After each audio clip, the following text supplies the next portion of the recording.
you doing? You coming? Come on. Go over by the pond. See how much water's left in there. Well, it's looking a bit low. Doesn't seem to bother the tadpoles any though.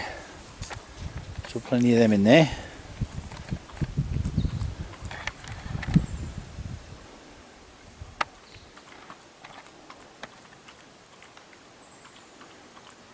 Anyway, good afternoon. Those of you who have been following us for the last however many years might have been around a while ago when I had some rather controversial photos that I still believe to this day were of thylacines and not paddymallons, and definitely not a cat.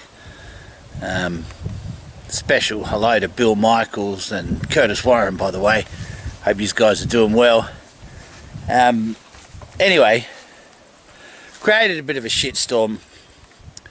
We might have jumped the gun a little bit there, but not to worry, we stand by our decisions and what we've done.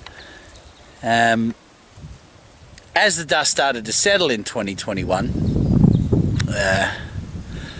things were a little bit different after that for a while. The media quieted down a bit and we weren't quite so knee-jerky in a few things. But a fella approached me from Sydney who was originally from South Australia, by the name of Jonathan Buckland, and he wanted to know what was going on and how everything was after all that furore and the subsequent SBS documentary that came out that year, which sort of touched on a few things but didn't quite get to the point that I wanted to get to with the evidence that we'd collected. Now, since then we've had other evidences, and Jonathan and his mate Gaurav and his wife Holly also got involved, and they came over here a couple of times, the last time being early 2023, and over those couple of visits they filmed a documentary. Well, I'm pleased to say that it's finally finished and coming out this year in a couple of months, and will be in cinemas and hopefully in a few of the regional areas as well, where we can get a bit of a viewing happening in some of those sightings hotspot areas throughout Australia and Tasmania. Basically, we are going to hit the road with this documentary and my subsequent book, which will come out with it, and that is called Eyes Like Diamonds. That is the name of our doco. It will also be the name of my book. And it's just a thing I said to Jonathan when I was describing the thylacine I saw in the middle of the road back in March 2022 under headlights. And they do certainly have very sparkly, golden, orangey, yellowy, greeny eyes under light when they turn on an angle. So here is the trailer for Eyes Like Diamonds. Stay posted. We won't be too far away with some release dates for this. I hope you enjoy the trailer. It's only a couple of minutes. It's designed just to give you an idea of what the documentary is all about. The documentary is finished. It goes for a bit over an hour, and we will either get it online or in cinemas, and both, or both. And we will hopefully get a bit of feedback from that that's of the positive variety. I know that thylacines aren't extinct because I've seen them several times, along with the hundreds of people that I've spoken to about their sightings and the thousands of people that have witnessed them both on the mainland and in Tasmania for the last however many years. It's an incredible journey to be on. It's been going on for me now this is the 12th year that I've been doing this now. Togoa has been going for 11 years now since I started Togoa. And we are getting closer and closer every day to some real solid physical evidence that does present from time to time, but it seems to disappear into the ether whenever it lands in National Parks and Wildlife Service's hands or a university's hands when they're presented with these things, because they like to keep secrets, folks, let's face it. They like to tell fibs.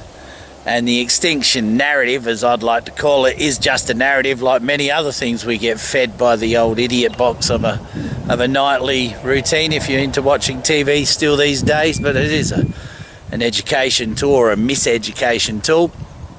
But anyway, Eyes Like Diamonds hopes to be one of the few documentaries out there that actually comes forward and says this animal isn't extinct, instead of just dancing around the idea, and not much hype, not much sensationalism, a little bit of music, a little bit of frank discussion on my part. But we delve into the evidences, we delve into the history of those evidences, we delve into the hundreds of sightings that we've looked at. And it's a bit of an eye-opener for a lot of the skeptics out there that just don't think there's any such thing as any evidence, when there really is. We find those big 5-toed prints all over the mainland and in Tassie, and they match up perfectly. They're not canid, they're not dog, and they are marsupial in origin. I've had a dog expert with over 60 years experience, an international dog judge and a top veterinary scientist as well, confirmed to me that they are not dog prints of any shape and form, and that they must be something else. Well, we get sightings all over Australia, we get sightings all over Tasmania still to this day, and these prints do turn up in areas where there are hot spots of sightings. So without further ado, here is Eyes Like Diamonds, the preview, and the book will also be out in a few months, and hopefully we'll sell a few copies of that and people can have a look at the story so far and the evidence that we've collected as to goer from all of our members and supporters out there. And the naysayers can come out and buy a copy and pull it apart and tear it up and burn it and do whatever they want with it. I don't really care. I'm not here to impress those people. I'm here to support the witnesses, and I'm here to prove a point, and that is that the extinction narrative is completely and utterly wrong, and this whole gene sequencing / cloning campaign is nothing more than a distraction, really, because they know it's not extinct, they know it's out there. They've already said they want their own Jurassic Park, and they want to be able to send you off to a pet store with a lead and buy one and walk it home on a lead, rather than have it be a free, natural, wild animal roaming the bush and doing its job like it already does. A Dunnart is not a thylacine. You can't just plant instinct and knowledge into DNA and expect it to function and act in a certain way because you've spliced a whole heap of genes together and want to play God. This animal is not extinct. This animal will be there a lot longer than we will. It always has been on the mainland. It always will be on the mainland. And hopefully one day, if either we or somebody else proves that this animal exists, we can actually do something proactive to protect it and its environment for a change, instead of aerial dropping 1080 baits all over the country like our government so idiotically does annually in many areas, and continues to destroy its habitat on a daily basis. So I hope you enjoy Eyes Like Diamonds, and I look forward to meeting some of you at some of these screenings that we do in regional Australia and some of the capital cities. And keep an eye out for the dates. We will get the dates out to you as soon as we've got them sorted, and we'll post them up here on YouTube. By all means, like, share and subscribe to the channel.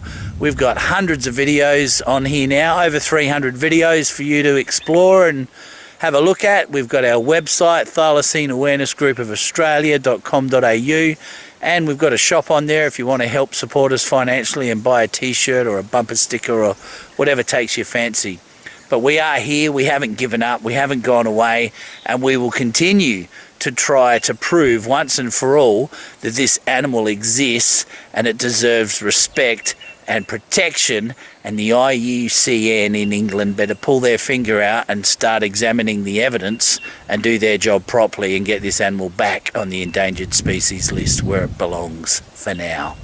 Cheers.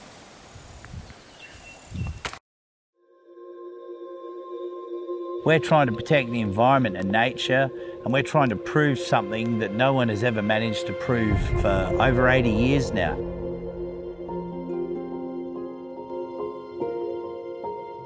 The unknown of what I investigate is the addictive bit, because you get so much info that seems to be almost mirrored independently all the time. If you can eliminate things with certain checklists, then you're left with what could this possibly be? And people don't want to address that. What could this possibly be? Science doesn't want to talk about what it isn't. They want something on a bench they can cut up and pickle. Then they come over here with their bogus, oh, we're going to put the thylacine back in the bush and fill that niche. They haven't even got enough of its DNA to clone it now. What's to say that that instinct doesn't come from spirit? What's DNA without spirit and the ether holding it all together? There's something in this nature stuff and our connection to it. We're in the zone. We're exactly where we're meant to be.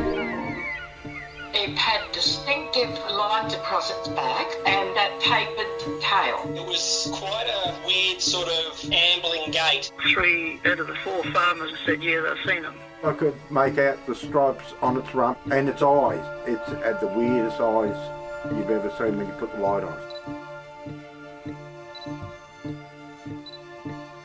Congratulations, everyone. We've done it. Cheers. And then the shitstorm started from there. Certain media outlets, they stereotype me because I'm smiling drinking a beer and I don't shave regularly, that I must be some drunken yobbo.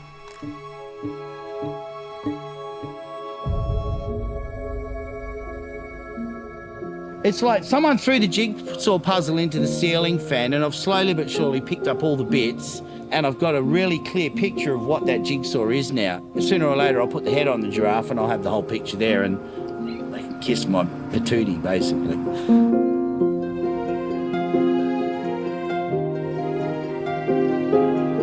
This is better than anything else I've filmed. The outline of this animal is bang on.